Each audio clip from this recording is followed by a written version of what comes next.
Hi, everybody. Don here. We're going to do another Talkabout, and we're going to do it with my very dear friend, Dr. Diaz, who she and I met during COVID in VR, and we'll talk about that. But I'm going to start by introducing myself while I do the first cut. Here I go. So my name's Don Carson. I'm the Senior Art Director here at Walkabout Minigolf. Yay. Thank you for hitting the rings, so I don't feel so bad when I hit the rings. Don't worry about it. I'm a terrible golfer. Okay. So now I'm introducing me, yeah? Okay. That's right. So hi, I'm Dr. Ruth Diaz, and I am an environmental designer and also a community designer in virtual reality. And yeah, very happy to be here. And I putt. Go for it. Pretend that it is not going to do exactly what it did. Okay. Yeah. Great. So our story and why I'm so incredibly grateful and happy that we're getting to chat here on one of the Talkabout episodes is that Dr. Diaz and I met during COVID when we were trying out Meta's Horizon Worlds as a venue for world building. Using the tools to start creating virtual environments. And my background being from more environmental theme parky design roles was that there are certain rules by which you approach designing a place. And Dr. Diaz basically trained me out of that by giving me perspectives of placemaking that I had never considered before. And it's been a really rich last 5 years of conversations about world building, and it's the way it affects humans. Yeah, I guess in a weird way, you've been in the university of my mind. So I'd love to hear about your background and how you've brought that to VR. Yeah. Well, my original background, I think we've talked about this, was in clinical psychology. And sometimes I think for people, as they learn the craft and the art of it, they will actually think about, do they ascribe to Freud, who is the classical origin of psychology? Or if that doesn't fit for them, then they will sometimes find Carl Jung as an alternative, because Carl Jung is by some thought of as the other father of psychology, so to speak. And I could metabolize Carl Jung, especially in his earlier writing through the Red Book, where he later admitted that this book was a journal of his unraveling, and it was what everything else he ever built was based on, was this Red Book, where he believed and developed this theory of the collective unconscious, this place in this other dimension that we can actually, to some degree, communicate with each other in this dreamlike space of metaphor and be transformed by it, and many times be lost by it. And so the Red Book is about him going on his own internal walkabout of sorts and meeting all these very shadowy doomsday figures and having to face his own shadow and his own fears of himself by having what really reads as like full out hallucinatory experiences and or some hypothesized drug-induced experiences for him to try to really explore and rearrange the inside of him. So when I came into social VR to launch and test and prototype a conflict resiliency model I developed that looks a little bit like an atom, I also felt really a lot of affection and almost nostalgia on behalf of Carl Jung, because I thought he didn't get to see this. But in a weird way, social VR is kind of his theory in reality happening. And that's given me a very compassionate lens to look at the culture in social VR as it is today, and not see that as proof of our brokenness as humans. see it as a type of instinctual diving into very primitive and rudimentary frames inside of us that are young and very passionate and can be very harmful, but still we're trying to rediscover kind of our life flow when we come into these spaces. And then I came to your worlds. I met you through your worlds before I ever met you in Horizon. And I found that the mirror of your worlds inside of me calmed me.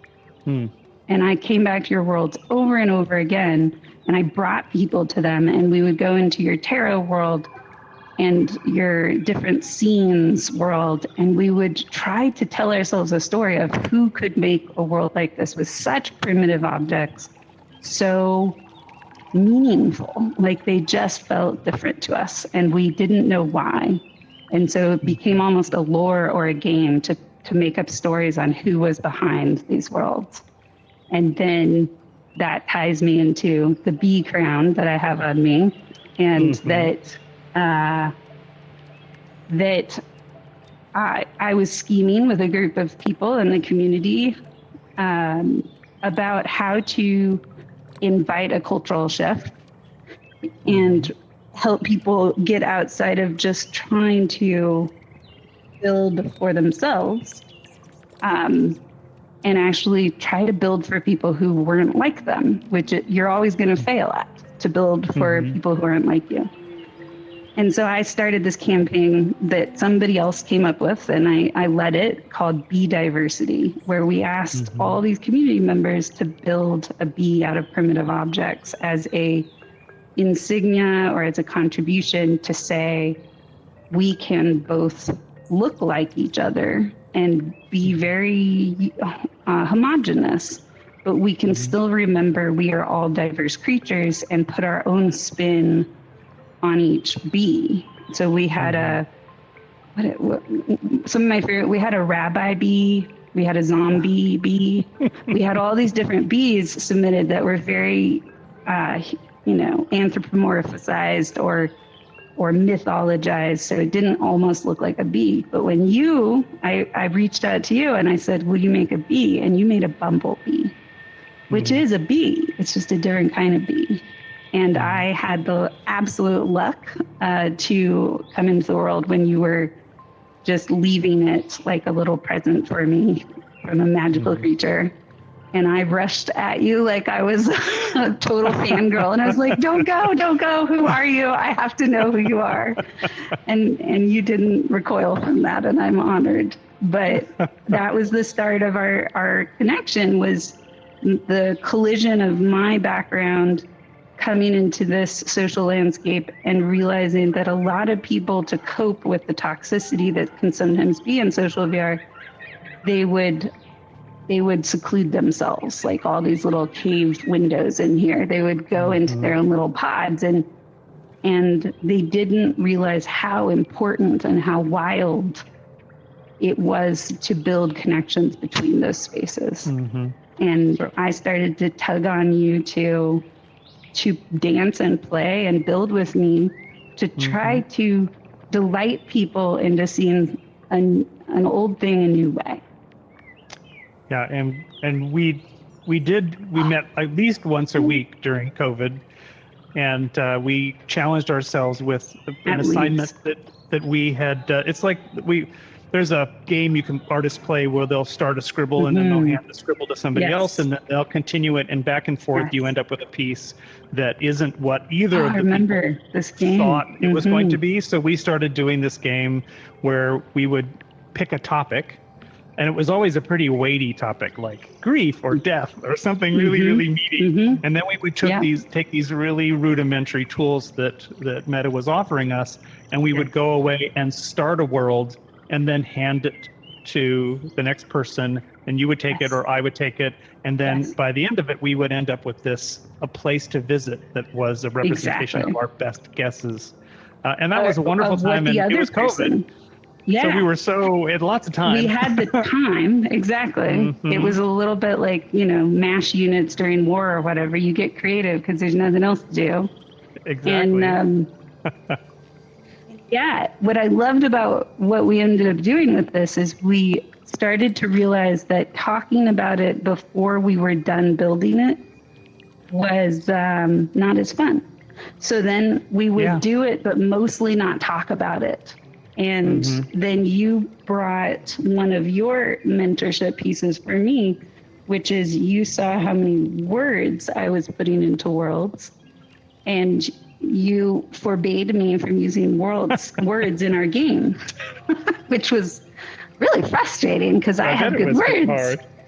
And yet I didn't have anybody else in there that was giving me very cool assignments with your level of experience. So I started to realize how much we use words as placeholders for a story that can be taught a whole different way. And that's where, you know, I think in the beginning, if we had both ever imagined this world like Meow Wolf and believed that we'd be doing this someday and be somehow connected through the fabric of this world also, I think that would have been really hard for me to imagine if I had stayed stuck in putting words everywhere in my worlds. But it was a little bit like I felt like you put a brace on me or something and I had to limp along and I didn't have my main arm, but it deepened me into not just a way to express myself, but also a way to read spaces. Yeah. Well, and what I learned from that encounter too was, as sort of a theme park storyteller, I was generating what people's expectations of something was, and that tended to be, before that point, linked to what the world of media and stories tell us a place can be.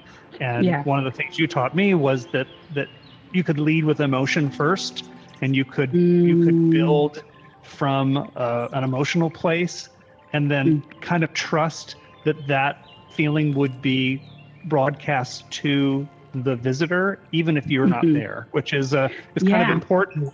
People are stumbling on your creation, and if your creation is something like grief, you don't want to hand it to them. You want them to encounter it and then find out what their reaction is to it. And that was really new for me, you know. The whole get in a ride boat and go to the end and be entertained is a way of telling a story in a space. But going in and then itching or scratching on something that's a part of the human experience in that design, I think is something that I've tried to bring to the team here at Walkabout, so that the places certainly are places, but there's an emotional connection that I think some of our players will feel and not know why. And I think it's because of the time we spent talking about this subject when we were building our own little block worlds. Yeah, I love that, because we're talking about this here, and I agree this was the best space for us to do this in, because the way that I see the human mind, having worked clinically with people who were very not overlapping in their sense of reality with the rest of us. So they were in their own worlds. And at first, when I started to work with these people, I thought, oh, these are the people they used to call crazy. You know, now there's different, more diverse names, but these people are inherently broken. And that was my younger kind of clinician frame.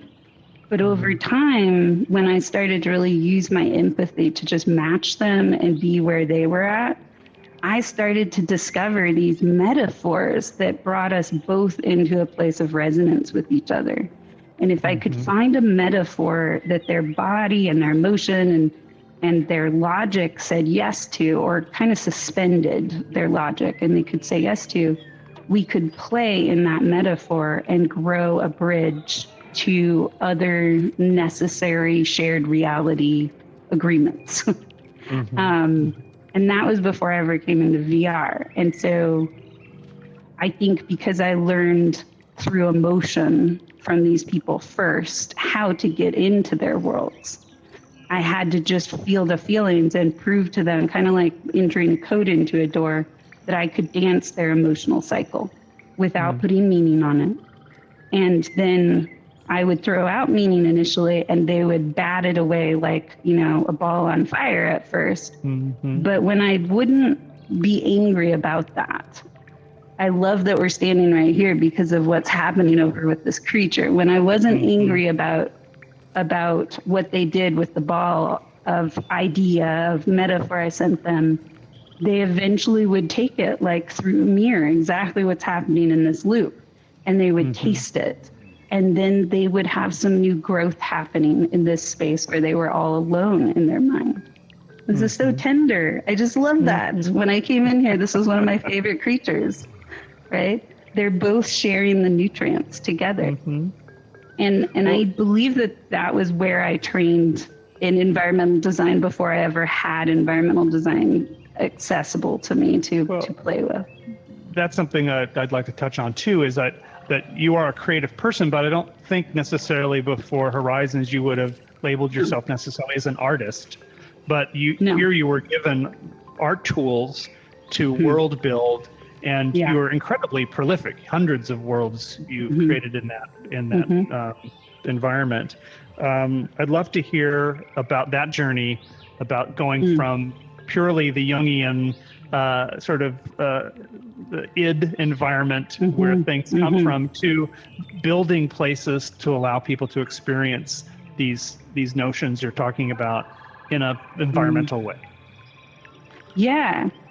I guess I started to realize from this conflict model that I developed before I came into VR that the kind of chronicity in modern society is avoiding emotions in all cultures in most ways, especially the uncomfortable ones. Like there's a repression or suppression of naming those or being conscious of them together. And the more I looked at those patterns, I started to see the same patterns in internal relationship with myself and my inner Jungian landscape, in my conflicts with other people, with my conflicts with groups, and even my conflicts looking at the world and feeling all the feelings I felt looking at what was happening in the world.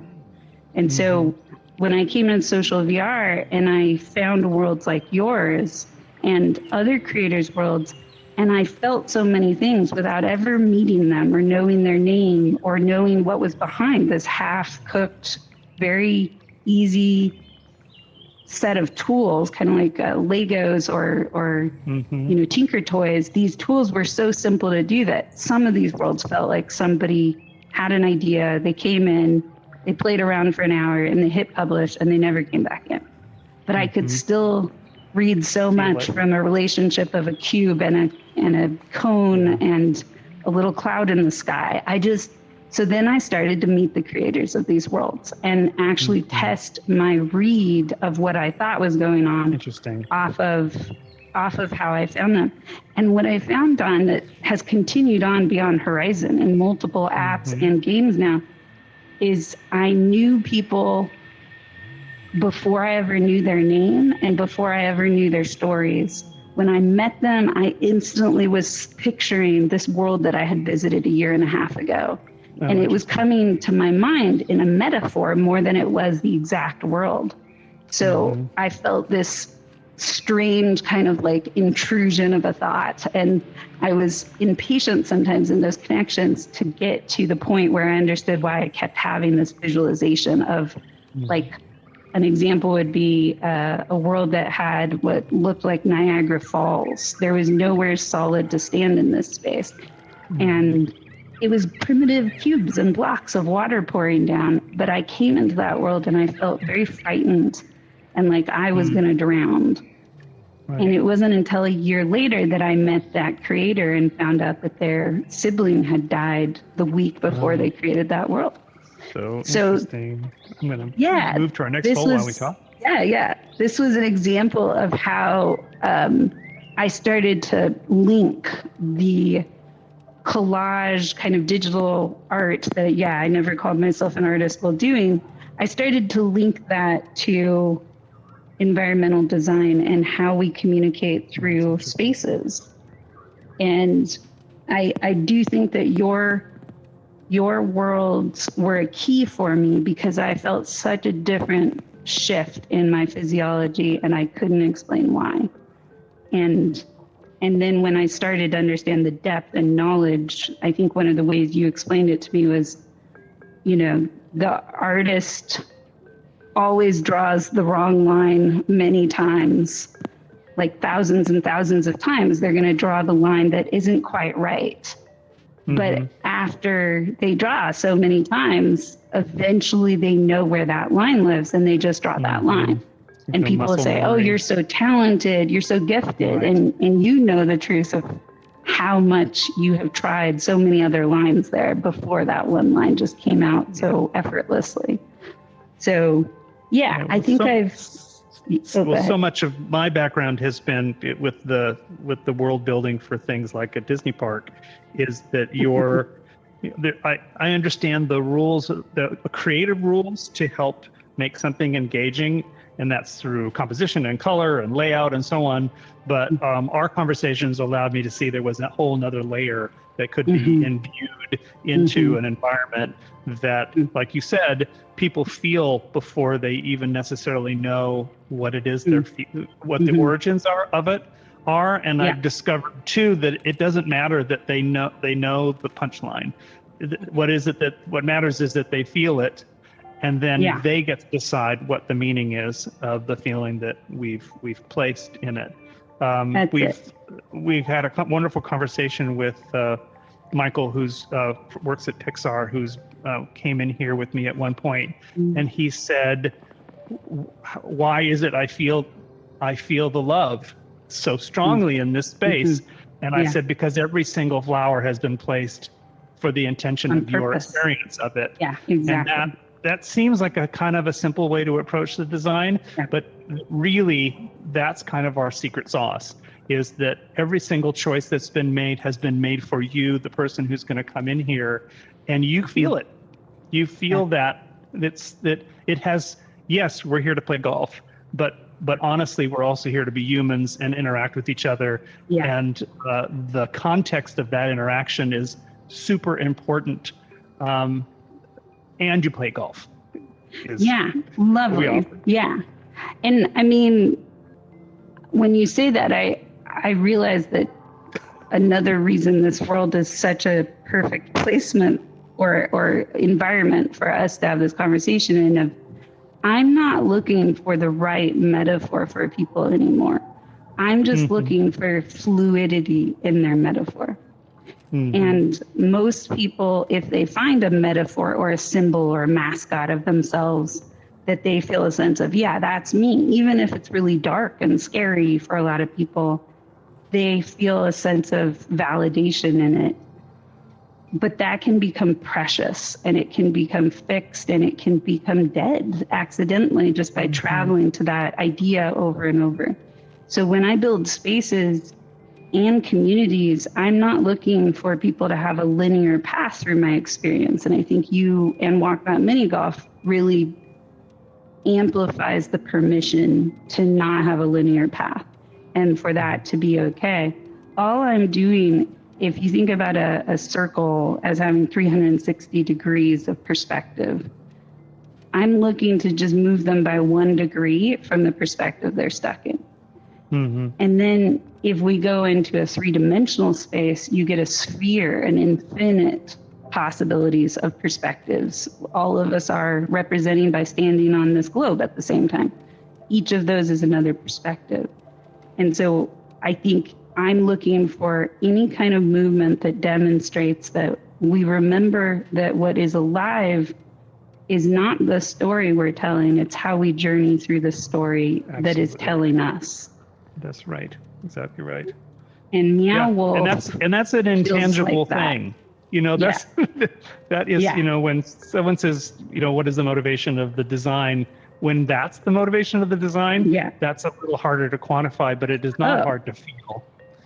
Yes. And so my guess is, without knowing your team super well, but my guess is that there's a lot of intuitive negotiating happening that comes across somewhat like, Scrum teams and deadlines and OKRs. And and the things that are the language and things that are needed to make a business move at a harmonious pace. But really, everybody is working off of their guts more than they're working off of their heads. And because of that, that's true. Yeah. Well, and I see it in your environment. It's also that the way that we're structured is that once it leaves the hand of one team member and goes into the next hands, although there's an agreed upon story thread that we know that this is going to be Meow Wolf, every decision that person makes is theirs, that they have permission. We've blessed them with the ability to, they're not worker bees. They're a co-creator of this experience. And there is not a single one of our courses that has come out that hasn't surprised me by the choices that were made in the most delightful way. And that's everything from the way light bounces off a surface to the placement of the things, or the way that shaders and animation has been added. And it's that collective permission within the group to go towards that has what generates, I think, what's kind of unique about the environments we're producing. Yeah, there's a paradox in the name Walkabout Mini Golf, if I can crack that open for a moment. Walkabout is to leave the village. And it's to go on the non-linear path, and it's to get lost in the wilderness to some degree and find a truer path for you because you let the other path go. And yet golf is a very linear path. Yeah. It has a point A and a point B, and you get the little dot to get into the point B, right? And so weaving both that linear design of a predestined, I know this course was planned for me to do a very specific behavior. Use the stick, hit the ball, get it in. But also, I'm coming to this space because this space is going to tug me away a little bit from the seriousness of that linear journey, and is going to let me be kind of shocked sometimes and wander and not assume that what I do with this ball is going to be predictable by everything else I have ever believed in life is assumable rules about gravity or objects staying the same size. Oops, so I didn't know it was my turn. That's a big thing that Henning keeps our feet, on the fire when we're designing. He'll ask, "What is the walkabout part of this?" What he means is certainly it's the path from one hole to the next, but it's also the paths that lead you away, that allow you to disappear and go just enjoy an upper lake, or things like benches where we know that people when they're done playing will hang out and have conversations. Let's facilitate that by actually creating environments that encourage you to connect with the people you're playing with. Okay. And that, I think it's the grace, of the somewhat like less poly-rich spaces that when they are designed with this much care and intention for what this team is doing. So this is one of my favorite ones. The sound that comes out of people's mouths when they play this one and see what happens, nothing like it. It's the splitting of whatever the point is that's going to happen right now and the sound design of that, the awe and the shock. It's a testament to Katie Kennedy, who is one of the founders of Meow Wolf. She really instilled their philosophy of design. And it's worth mentioning that when we started working with her and we met in Denver at the physical version of Numina, which this course is based on, she said, "This isn't a futuristic or space swamp, it's a sixth dimensional being." And that was the beginning of our conversation. And so we're inside a sixth dimensional being. And so every single choice made along the way is here to support the narrative that they're trying to base their design.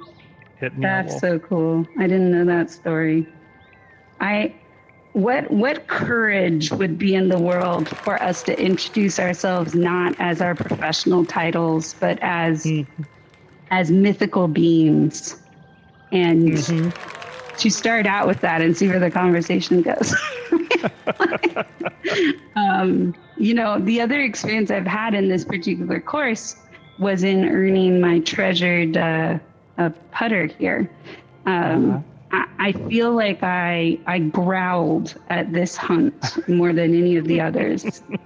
And yet I came back here with several people, different ones, before I finished it. And I just asked them to come be with me while I tried to get through the specific hints the fox of hunt. Yeah. the fox hunt in here, because this one felt different to me. This one was based off of other senses than just logic. I had to use my eyes to compare images and look at how the hint and the images I was being given fit with certain areas to find the clue. And it made me howl a lot, but I appreciated the howling because I felt like the team here was just playfully nudging me to grow and get out of what I thought I knew. And feel like a learner again, feel like a newbie, feel like someone who did not understand how to do something I thought I was good at. We thought this was a risky partnership because unless you live in the United States, until hopefully they'll be building wolves in the world, not a lot of people know about it. And so we're taking you to someplace very different than you're used to, and we're amazed at how many people are like, I do not know what this is, but I like it. I enjoy being here, and I can feel the whatever you're trying to produce, you've succeeded. And I enjoy being in this space, and a lot of that's a testament to that partnership between Meowth and Walkabout. So my hypothesis of sorts, a metaphorical kind of way to explain a bit about what magic Walkabout minigolf carries, which of course nobody can ever fully define, otherwise it kind of kills it, is that you have a group creature going on, which is what I call groups who spend enough time together to have rituals of connection. And those rituals develop sometimes logically based off of the group's need, but often, see, I just love this, the upward waterfall of spirit that takes my ball into the sky.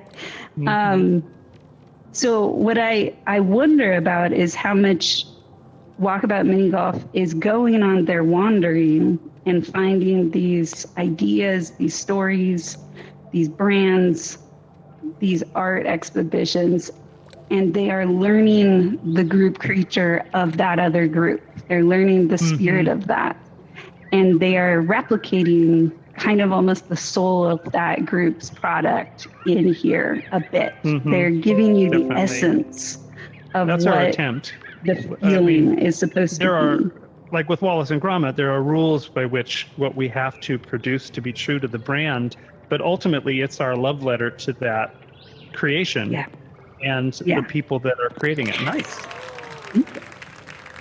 Yeah, and I believe that in a world where we have more connection to everybody than we ever have, but are also more isolated and to some degree miserable than we ever have been, being able to be in the belly and the imagination of a group creature is a healing space. It is a place to remember what we want in a sense of village. How this world in specifically is like it's the inside of a tree. It's the inside of an earth cavern. It's the inside of a root. It's the inside of a brain cell. And the ability to feel that intentionality shining and blooming at me from every direction lets me be whatever shape I am in here. I'm just one of the creatures. I don't have to be anything but the one trying to get a golf ball to not fall into the wrong holes. Excellent. Well, I have a favorite story that I tell people when I'm describing the work that you do and some of the experiences we've had. There you go. Okay. Yes. Nice.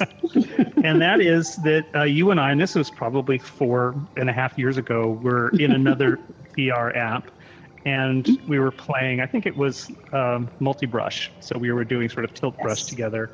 And it was getting late, and I needed to go make dinner. And so I said, I've got to go. And you said, I think I'm going to go back in Make a Horizon. baby. I'm going to build a womb, is what you said.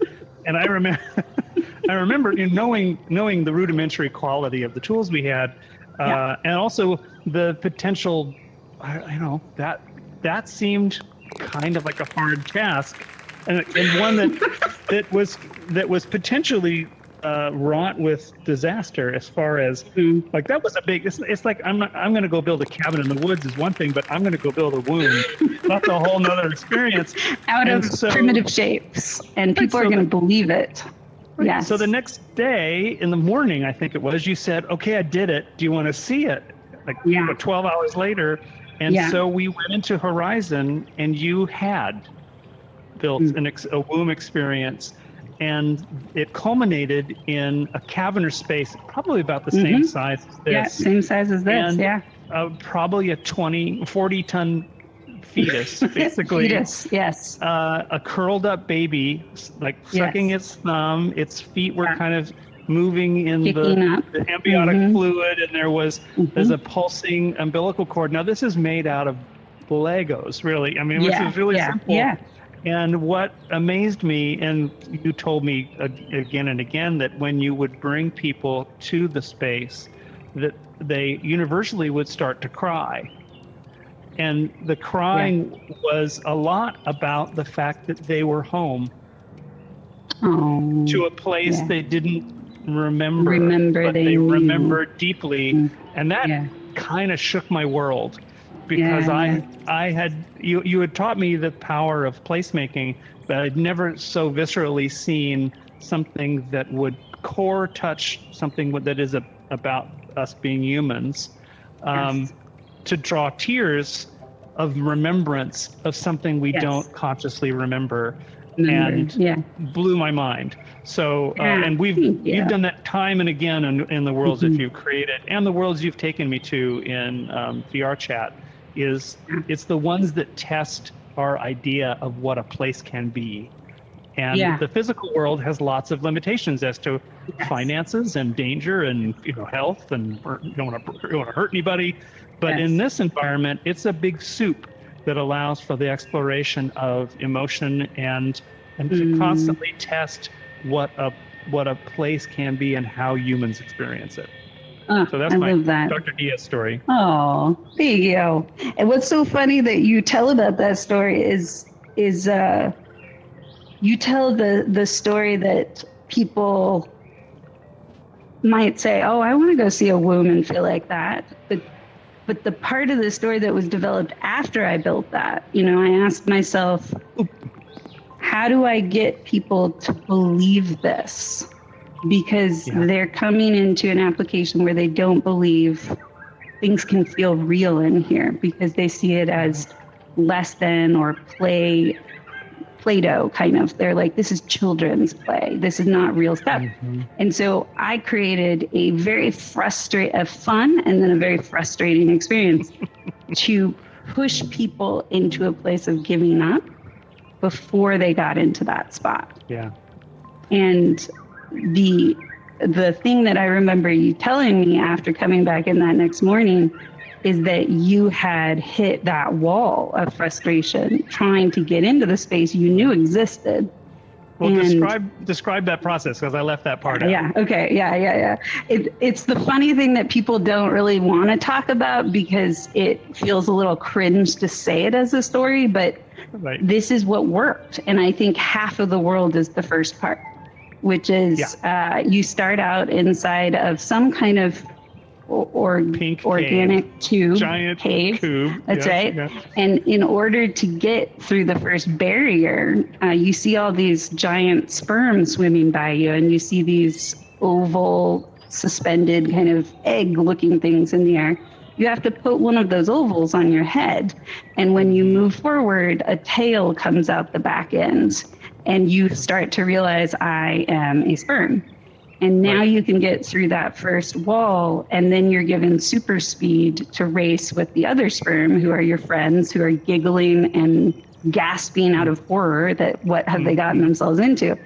You do this super fast race to the egg, but the race is giant. rigged. I mean, it's a giant, this giant egg alien that's suspended. dome egg Yes, in space. that's right. Yes.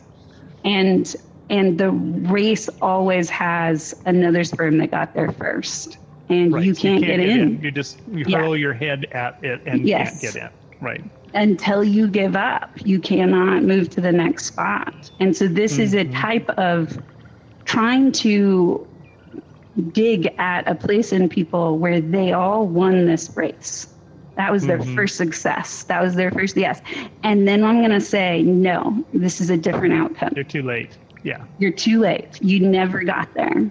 And then they can either leave. I've heard many people say they leave the world at that point and they don't come back until they hear that there's a second part. But if they stay and they remove this sperm head, nice. I went to my next ball spot. Ball. If they allow themselves to be uncomfortable and remember what all my other worlds have taught them, which is that death is part of rebirth, by removing that sperm head, it actually transports them to the amniotic fluid space. Where did you ball? I'm stuck on the outside of this worm, okay. so keep going. Keep going, yeah. So it definitely was putting people on the edge of anger in going through that space. Most of my worlds just do a lot of rewarding of people for actually wandering around and going to the spots that are off the beaten path. But in this case, it was a very linear path, and there was a punishment at the end.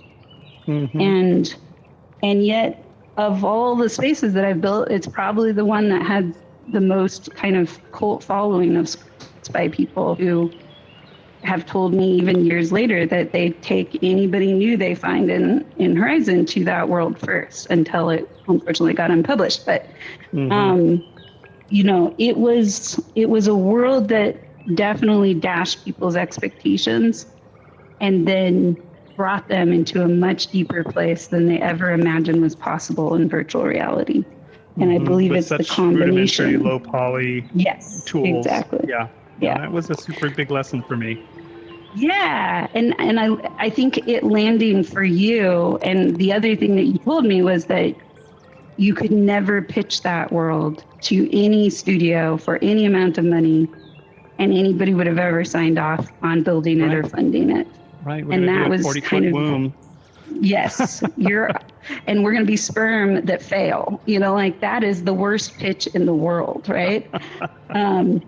And yet what it did was it gave me permission to realize that we're just scratching at the very surface of what is possible to teach each other through these mediums. Yeah. And I could leave the expected winning journey and still have a big impact, even if it was a deep impact. Yeah. Yeah. Yeah. Well, and of all your hundreds of worlds that you produced, all of them were based on that same philosophy of another sandbox for me to explore the potential of the human experience through this medium. And they replaced my journaling. Yeah, exactly. They became the bookmarks for me, where I can go back to those spaces that are fully metaphor, kind of like this one. There are no words. I took all my words out after I met you, and less and less words as time went on. People have a whole pattern of emotional experiences that is very individual to them. They still visit my worlds, not because they can explain the world to anybody, but because it resets them into something that they'd prefer to be for a moment. It kind of imprints something that feels safe and predictable to them because they've lived through the chaos that I put them through, and they know how to dance through that. So I think that over time, hearing why people return to my spaces and when they do, and why I come to Walkabout Mini Golf, by the way, because I have come to this app many times when I've been feeling lost. And I'm like, okay, maybe we haven't gotten a chance to connect for a while, but I can feel your group through these worlds, and it just kind of resets me just really gently. And getting to meet your patrons too. So beautiful. We'll go to go full circle on the conversation we've had over the years. Last time we met and Raptor Cliffs had just came out, I gave you homework when you finally went into to see Raptor Cliffs, which is sort of a coastal highway, family-owned mini golf park that has real live dinosaurs. And my homework for you was, tell me about the family that runs it, because they're not there. We don't represent them as avatars. The only things that we put in place are the arrangement of props to suggest the personalities of the people who are there. I don't know what the family's made of. I don't know how many kids they have. I don't know how old they are. I don't know how they're running it, but there's a feeling that they are there. And that links directly to the conversations we had about the fact that one can imbue a space with a story and emotion that is we don't have to cross all the T's and dot all the I's. We can allow our players to come to their own conclusion, and whatever that conclusion is the correct one, because it is theirs. I love that. Yeah. It's funny, I forgot about that homework specifically. And in hindsight, what I remember about the space was I felt like the family who runs that dinosaur park is there, but it's kind of a Freaky Friday story.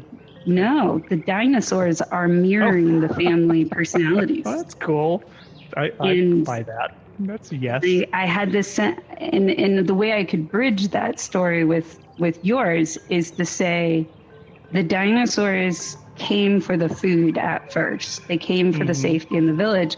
But when the people left, they realized that the food wasn't just nutrients, it was people. It was people who enjoyed the interaction with them, and they stuck around to try to play a little longer. And I am here to say you're right. Yay! Oh, that's so good. That's so great. Yeah, it's a funny. We've hit hole 9, so okay, this is customarily kind of where we start to wrap up. Is there any sort of parting things we want to make sure that we hit upon before we go our separate ways? It's a little, sappy maybe to some people that don't appreciate emotional flow, but I've been wanting to have a stage to celebrate you for a very long time, and just it's been and continues to be almost, it feels like in some ways a customized Disneyland adventure to be in your orbit and to speak on so many different levels about what it means to be human and what it means to be arting. And I feel exactly the same way with our conversations, and we meet every week. Right now on Thursdays, you are in the VR world much deeper than I am, although I'm usually here, and so you've experienced tens of thousands of worlds in VR chat, and so usually come up with a sort of menu of places for me to visit, always surprising me about what's possible, especially in a place like VR chat where it's uncurated. There's a lot of strangeness out there, but there's also some amazing things that have been experimented, and you tend to find them. And so sometimes we get together and we just stand in one place next to a tree and talk for an hour, and sometimes we hop from world to world. But I really cherish the conversations we have, and I hope that you see that relationship is manifest in the environments that we produce. Absolutely. Yeah. I mean, Walkabout Mini Golf is like the easy island to get anybody who is stuck in a certain spot in VR or who is stuck in physical reality. Walkabout Mini Golf is the spot to arrive in first, because the fear in people who've been in VR for a long time is that low poly means cheap, and it means like not current is what it means. It doesn't mean right now. And what we found when talking to different creators in VR chat is that Walkabout mini golf is the exception for a lot of them. They're slightly annoyed with it at times because their friends will leave VR chat to come over here and play golf. And so it destroys that hierarchy in their minds. But for people in physical reality coming into this app, they start to realize that it isn't about the golfing game and it isn't about the environments. It's about the relationships they're building and getting to meet so many people who could describe how they've built a network of relationships all over the world from being in here, including with their own long lost family members, who they all have gotten headsets because this is where they come together to check in and play with each other. And grandparents get to play with their grandchildren more than once a year, et cetera. So I think that there is conversations that are harder for them to have on a phone. Exactly. With their kids. And so this is a very lovely, gentle, I would say multi-layered way for people to relearn how to be in relationship with each other. And feel loved and tended to from every direction in what seems to the brain like such a simple space. But because of its simplicity, the magic feels more alive in me and our connection. And it honors what we're making of the space instead of pulling us into the space and diluting our connection. And that is the point of a walkabout. The walkabout is about gathering one's identity to then be better in the village you return to eventually. Yeah. So I'm so happy you see that because we definitely consciously attempt to do that. Yeah. So much could be learned from this app, and I wish you all every success just for that human conditioning piece. Thank you for your friendship, Dr. Diaz, and for this conversation. And my battery's about to go out, so I want to make sure I say hi. And thank you for everybody who listened and came along. And do you have any places that we can reach your work? How can people find you? Thank you. My big initiative right now that I've been working on, we're hitting our 1-year anniversary in about a week, is something called BridgeMakers. So you can learn more about that work, which is not just about communities in VR. It's about being intentional community builders wherever we are as human beings. And there's a website called BridgeMakers.World. And that is where you can keep your eye on what we're doing. And we've got a YouTube channel where we do live streaming of all our events. And it's a kind of funny project because we're actually working to teach people how to have healthy conflict about complicated and hard things. And we're building all kinds of events and trainings around making that fun and delightful, but also teaching people how to get serious with each other and not run away. That's great. And so it's BridgeMakers.World. Yeah. Wonderful. Thank you. Well, thanks again, Dr. Diaz. Thank you. Thanks everybody for following along this week, and we'll see you next time. Yeah. Bye-bye.